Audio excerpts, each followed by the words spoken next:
All right, guys, today we're doing solving systems by graphing. We're going to graph some systems and find a point of intersection using your calculator. So, got three cases here we're going to look at. The first is a normal type case. We're going to give you this system right here, just two equations in standard form. Now, one thing about using the calculator, to punch an equation in your calculator, you got to put it into slope-intercept form. So that's what I did here. I took both of these equations and stuck them in slope-intercept form. My first step, I'm going to go to y equals and punch both of those slope-intercept forms in. 8 minus 4x is the first one.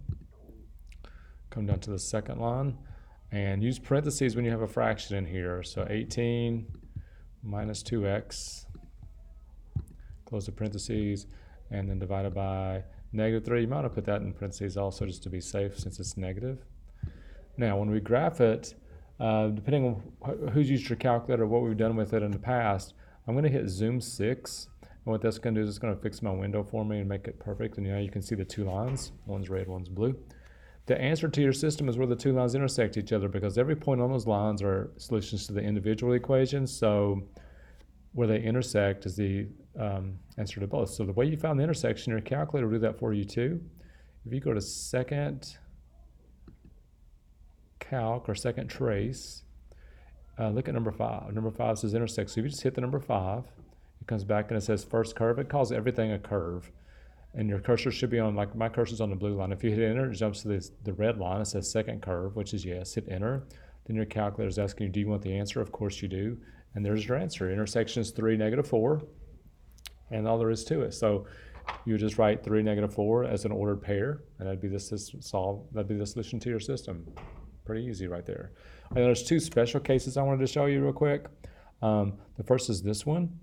I'm just going to punch it in again. To start the next one, you want to go back to y equals. If you just hit clear there, go down, hit clear on the second one, it clears them right back out for you. I've already put them in slope-intercept form again, so I'm going to just type them in like you see them. Parentheses 8 minus 4x in parentheses, divided by negative 3. Again, when I have a negative, it's just safer to put it in parentheses, so I'm going to do that. Make sure you hit the negative sign, not the minus sign. Same thing on the second one. I'm going 16 minus 8x in parentheses. Sorry, so slow here. I'm not going to use my fingers. Divided by negative 6 in parentheses because it's negative. And hit enter. And now I'm going to go zoom 6 again to graph.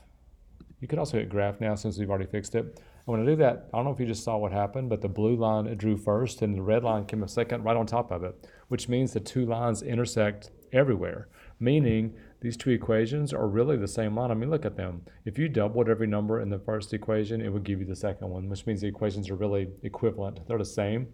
So the answer to that is all real, there's infinite solutions. I shouldn't say all reals. It's not all reals, but there's infinite solutions to that equation. Okay, one more special case here. Let's do one more. Go back to y equals, clear out what you've had, and punch these last two in. Again, I've already put them in slope-intercept form, so I'm going to go there. I'm going to go 4 minus 2x for the first one, go down to the second one, and go 1 minus 2x. Oops, I did one negative 2x. That will not work. That'll give me an error message if I try to do that, so I'm just going to type over that, minus 2x. And now I'm ready to graph again, either zoom 6 or graph. And there's one, and there's the other, my red and blue. This time they're parallel to each other. Because they're parallel, obviously there's no solution, so you would just say no solution. However, we should have known that when we started, because if you look at this right here, once I put them in slope-intercept form, you could easily see the slopes were the same.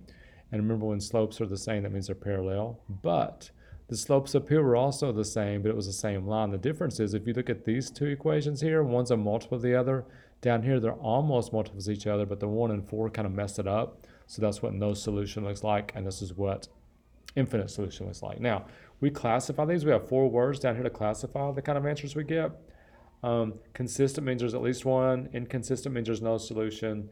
Dependent, infinite, independent, exactly. Now, most of the time you can put 2 words for each answer. That first answer we got up here, I think the answer was like 4, negative 3 or something like that, something to that effect, or 3, negative 4.